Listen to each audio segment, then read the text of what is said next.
So, the new episode of House of the Dragon released last night. Let's go ahead and talk about it.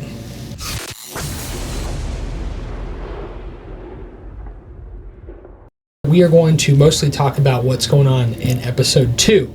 But why don't you go ahead and recap the first episode? All right. So, as we all know, the first season ended with poor Lucerys getting eaten by Vhagar. Rip my boy. Rip my boy. And so it actually starts in Winterfell, oddly enough. Pretty cool. Of all places. Of all places. And it plays the Winterfell theme song, which was really nice. That hooked me right off the bat. Yeah, I recognize it immediately. It's literally on my Spotify. Loved it. That was cool. It's on his playlist. I like them reusing Game of Thrones songs myself. But anyway, so it shows Winterfell because Lucerys was sent to Storm's End and Jacaerys was sent to Winterfell to talk to Cregan Stark. And so they have their little conversation. He shows them the wall. That's kind of cool. And the Starks know what's up. He says we don't defend the realm from wildlings and beasts. He says, well, what do you defend? Death. It's a pretty cool line. I'm excited to see Cregan in the future. I don't know if he'll be in this season. Just timeline of war. The book readers will know. But yes. Anyway, that's how it starts, and we eventually make our way to. We're in Dragonstone, and Daemon's just ready to go. Wants to kill Vhagar. He wants to take Rhaenys and her dragon and go kill Vhagar. And you got to chill on that, Daemon. You gotta calm down. But Rhaenyra is grieving. She's out on her dragon looking for Lucerys. Signs of Lucerys. She gets word that her son's dead, but doesn't see him. So It's fairly emotional. She doesn't talk at all. It's really emotional whenever she gets back to Dragonstone and talks with Jacaerys. That's a really good scene. Yes, it is. Her only line in the whole first episode is, "I want Aemon Targaryen." So some stuff happens in King's Landing. It just shows Aegon as king. He's trying to be like a nice, friendly king, to the peasant people, trying to give them what they want. Those poor people. Those poor people. He's trying to be giving, and Otto Hightower is trying to correct him like, yo, dog, the dragons need food. It's like, we actually can't be super nice right now. We need those sheep, man. But that's basically, Kristen Cole and Alicent are getting it on, of course. Yep. She moved on. She moved on pretty quick. Yep. So did he. Yeah, he did. He's not a very honorable Kingsguard, but that's old Kristen Cole. Well, you know the old saying, if you can't have her, you can have your best friend. Kristen Cole has no best friends. I'm totally kidding. Kristen Cole, my least favorite character in the whole show. Oh, for sure, yeah. Goodness. He started off being a decent character. Yeah, wow, he beat Daemon. And then near the end of the first season, I'm like, I hate him. Yeah, I hate him so much. Worthless trash. Scum of the earth. Yo, play that Alex Jones clip. Pathetic. Scum. Oh, how you'll burn in the camps later. Scum! Yeah, that's Kristen Cole for you. But I don't think anything else happens before the ending. Not anything really important anyway. But so as the book readers know, the famous blood and cheese, Daemon, after he hears Rhaenyra say, "I want Aemon Targaryen," he immediately books it, puts on the hood, and looks like Kermit. Yeah. And you know what happens whenever he becomes Darth Kermit. Yeah. But he talks to the former brothel owner that he used to hook up with back in the day, because she was she was captured on some boat.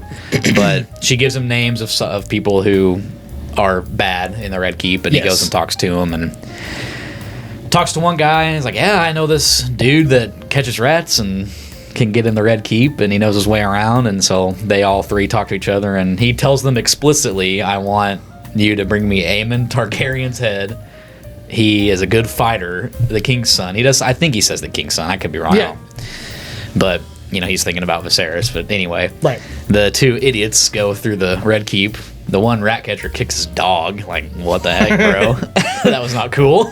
But they discuss, he's like, "I thought you knew your way around the Red Keep." He's like, "Yeah, the lower parts. I don't know my way around the bedrooms." But they're creeping around, and they separate at one point, and the actual rat catcher finds Queen Helena.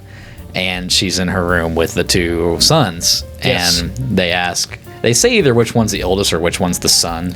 They ask which one's the boy. Yeah, which one's the boy? And she points to one of them. Yeah. Yeah. And they end up killing the one she points at, Yes. which some book readers are mad about blood and cheese. I thought it was fine, you know. Some people wanted it more gruesome. I'm like, you want to see No, a kid getting... We live in a messed up world, Yeah, Zach. like- this is true. We live in a very... Y'all are messed up. I hope... Stop doing that. I hope you guys have seen Game of Thrones if you're watching this. If you haven't, I'm getting ready to spoil season 5. They've shown Shireen Baratheon getting burned, but even still, like, I don't want to see a 4-year-old get his head like slowly sawed off. Like, that's messed up. Right. But I've seen comments like, "Man, I wish blood and cheese was like worse." Okay, you sick freak. Okay. But- so anyway, they kill one of Aegon's sons, and that's how it ends. And then hence the second episode comes. Yes, it does. So with the second episode now, things are slowly getting much worse. Yeah. And most people on Team Green are trying to grieve, while Otto Hightower is like, well, we can kind of use this to our political advantage if we kind of can strut about saying, oh, poor us, like, look at the tragedy that's came upon us, and other people will see that and come to our aid against Rhaenyra. Yeah. Which, you know, is obviously a good plan, but, like, everyone else is like, dude, like, a kid just died. Yeah, Can we, bro. like, sit down and cry about this? And he's like, nah. Yeah. So Which that's he's like, send him out. Send him out. So, put them in the streets. Put the mothers in the streets. They'll relate to the grieving mothers. Ditch the kid's head to the body. Call it good. Gosh, that was disgusting. Weird. Yeah. And so while all this is happening, Rhaenyra is questioning Daemon's loyalty and his true intentions. Yeah. That was a pretty good scene. Yeah. By the way, spoiler alert for this entire episode. This is kind of like a breakdown of our thoughts and Yeah. what's kind of going on for this. So, eventually word gets around, and she's like, I didn't do this. And then she gives one look to Daemon, and he's doing his look. And she immediately pulls him aside into a different room and was like, so, why'd you do it? Yeah. And, he gives all of his reasons. She gets mad. I and gave says, them clear instruction. yeah, and he's like, this is just a mistake. And she's like, your mistake just cost me, like, potentially everything. Yeah. So I can't trust you because clearly you're not doing this for my benefit. You're doing it for your own benefit. Yeah. And he gets all defensive, and she sends him away, and so he kind of just forges his own path. So now he's just doing stuff now. Yeah, he's left. Yeah, he just left. He's not present. And so she's trying to figure out, like, how to deal with this problem. And then we go back to Aegon, who's being frantic. Absolutely. He's throwing things around. He's upset, clearly. And he also doesn't know how to process this. All he wants to do is declare war. And so that's what this whole episode is another setup piece, a big, like, setup event to seeing everything fall in line of how this war is exactly going to start. Yeah. And All the conniving has been going on the last 2 oh episodes. yeah, but I mean, there are some really good moments in this one. There's a couple of draggy things that I still don't latch onto as well. There's like the his name's Alan, but they're the guys who do like all the ship stuff for Lord Corlys, and Yeah. I don't really understand where that's going right now. But Yeah, it's his brother, the bald one, is the one who pulled Corlys out whenever he got hurt at war. Right. I assume they're important later, as all new characters. I'm sure. And I think they're leaning pretty heavy on, like, if you read the books, you know who these people are. Yes. So, like, we don't. Right. And I only like the blacksmith scene. Like, if you weren't paying attention, like, you could totally be like, why are we looking at this guy? Yeah. But, like, I've seen a comment, like, oh, I bet that's the blacksmith from the book, that is important later with all the scorpions. And sure enough, they show him again in this episode. Yes. After, asking, like, hey, we need money in the first one.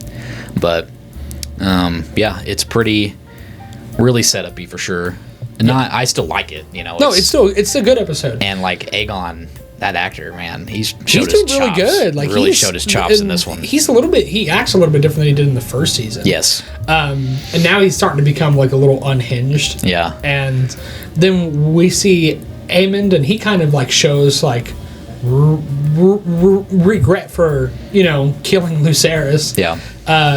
Now how I'm sure I'm sure it's pretty genuine, because it's not like he Right. I'm sure that he wanted to harm him, clearly. Yeah, but he didn't want to kill him. I don't think he wanted to kill him at the expense of like everything else. Yeah. Because he's not stupid. Yeah. So he made a mistake, but regardless, so he's kind of recouping, like regathering himself, kind of figuring out where he's going to place himself in this. And there's a lot of cool setup pieces in this. Alicent talks to her dad, and then Otto. One of the coolest scenes is when Otto talks to Aegon and Kristen Cole. So Kristen Cole is he and Alicent are kind of in a pickled situation, because it was Kristen Cole's duty to take care of the kids, or to be at the post, and he was off. He was off. Time. He was off. Having a good time with Alicent, and so now he's trying to like cover his tracks and overcompensate. And so he's like, oh, well, now I need to find Sir Eric, because he was stationed somewhere similar. Yeah. And tries to make him the scapegoat. And he's like, oh, but you know what? Even though you failed at this and this and that, you could go do some real good stuff. You could go pretend to be your twin and go to Dragonstone, and you can kill Rhaenyra. Yeah. And that he tries to do. Yeah, he's like, okay, I'm a man of honor. He's my commander. I gotta go. Yeah. And then he is trying to. It seems like he kind of knows he's beyond the point of like forgiveness. So he's like a man that has like nothing to lose. Yeah. He's already done like the worst things he can potentially do. So now he just like wants to help Aegon get revenge, because he just hates Rhaenyra so badly. Like, I get why like he's mad at her because he dumped her, but he like hates her. Yeah. Like it's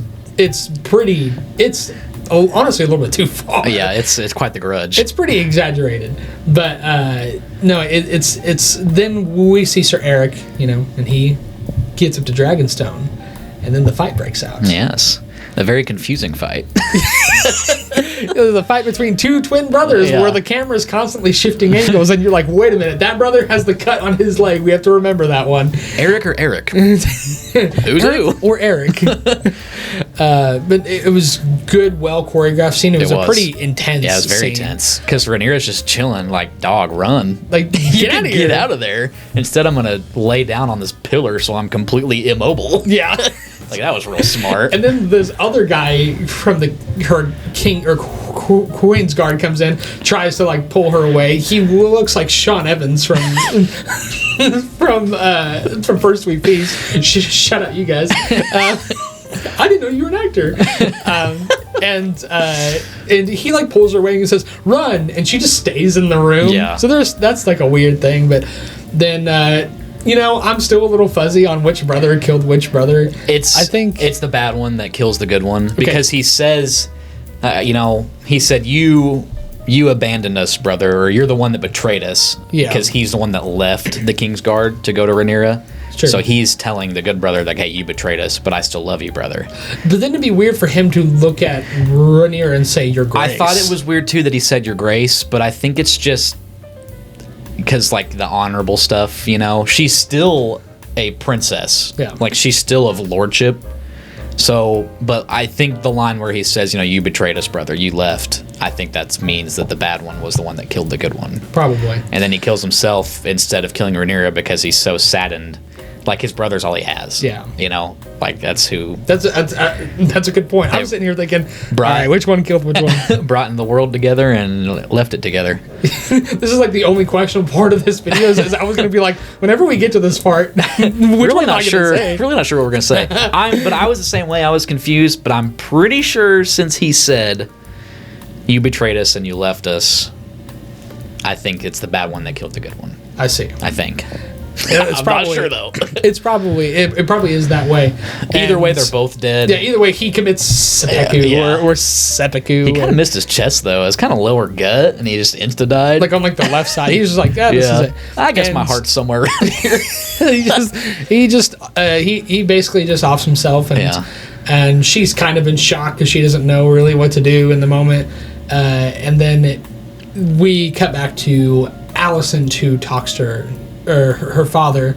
After he confronts Aegon. Yeah, because after he confronts Aegon, he's like, because Aegon, he decides, oh well, we knew who Blood was, but we don't know who the rat catcher is. Yeah, so and I'm just Blood gonna didn't hang know either. Right, and so he's like, I'm just gonna hang all the rat catchers, so that one of them was definitely guilty. Yeah, but then he showed them for everyone to see. Yeah, and hung him from the Otto wall. was like yelling at him, and he's like, "Why would you do this? Like, you hung them for all the world to see, and they're cursing your name. There are mothers that are weeping at the gate."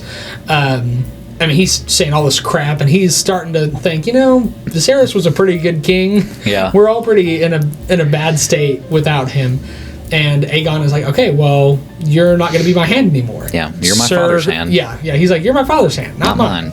But Sir Criston Cole, he's going to be my hand. So Criston Cole is like the worst person, but like he gets all the upgrades. He just wins in life for some reason. He gets to, well, first of all, he comes from like a nobody family, gets into the Kingsguard, then gets to sleep with Rhaenyra. Then he's the one who dumps Rhaenyra, and then he becomes Lord Commander of the Kingsguard, and then sleeps with Alicent, and now he's Hand of the King. Like he does everything wrong and gets all the benefits. Yeah, he gets all the promotions. It's awful. So because Aegon likes that he takes action, even if it's reckless and stupid. Yeah. But so and then Otto leaves, talks to Alicent. He's packing up his bags. Boxes. Boxes. He's going back to where all old people go, Florida. Heck yeah. No, not actually. He's going to Old Town. Well, Allison recommended going to Highgarden to talk with the Tyrells. Los Angeles. Yes. I think this is the first time Tyrells have been mentioned. Yeah, in House of the Dragon. And then he kind of says, as long as like us two stay sane and stay cool-headed. And she is about to confess to him that she's been sleeping with Cole, and he's like, I don't want to hear it. He's like, whatever. Get that emotional crap away from me, daughter. So she gets the validation from that, and Rhaenyra tries to interrogate I don't know her name. The White Worm. Yes. Look at that. Look at me. Dang. I was trying to think of her real name. Dang. Well, it doesn't matter. I don't even know if it's in the show. I don't know either. But she tries to interrogate her because she said, she's involved, and Daemon said that he would let her go as long as she gave him information and everything went through. So Rhaenyra decides to let her go, but she kind of guides her over to Pentos, right? So that way she's not just off scot-free. Right. She says, go here. And then Alicent and Criston Cole start going at it again, and that's literally where it ends. Well, she slapped him about 8 times, and then he turned around and said, "All right, that's enough. Now I want to love you." Yeah. Like when you hit me. Oh, Sir Criston Cole, model gentleman. Wow. Lord Commander of the Kingsguard, Hand of the King. It was kind of weird, the scene that the White Worm, like, she just saw Eric, and then she leaves and she sees twin brother Eric, and she clearly says, "Hang on a moment," but then like she doesn't actually even prevent anything. It doesn't show her again. I thought she would like run in and try to stop it, and then maybe he'd kill her or something, but nothing happened. Perhaps we'll find out. He just made it in, and I just had a revelation. A revelation. I wonder if she's called the White Worm because her scar is white on her neck. Oh, I don't know. It's kind of skinny like a worm. Maybe. That or she's got some disease. Rhaenyra asks her, like, where did you get your scar? And then she just looks down and doesn't even... She doesn't even wait for an answer. She just looks down and... We were all, like, wanting to know, too. It's like, oh, here's our chance. Nah, never mind. But yeah, it's a solid episode, so if you haven't seen it, go check it out, especially since you know everything that happens now. And if you did watch it, what did you think about it? Tell us below in the comments so that we can interact with you all. Yeah, this is one of our favorite shows, so... Oh my gosh. That's why we're gonna... We had the idea late that we should do episodic, not reviews, but, talk about the episode and if we liked it or not, what we didn't like, so... I was introduced into Game of Thrones probably like late high school, and then I introduced Zach, you're in college, and then now it's like one of our favorite things. Yeah, it's pretty cool. We're hooked. If you get past all the nasty stuff, there's some good content in this world. You can't beat the political game. Love it. It's so good. There's no better dialogue play than Game of Thrones. Oh, absolutely, 100%. And when I say Game of Thrones, I mean both. Yeah, The Game of House of the Thrones Dragon. universe. Westeros. Yeah, they're one and the same. Yeah. But thank you so much for watching. Be sure to like, comment, and subscribe if you want to see more. And as always, have a good one. We'll see ya.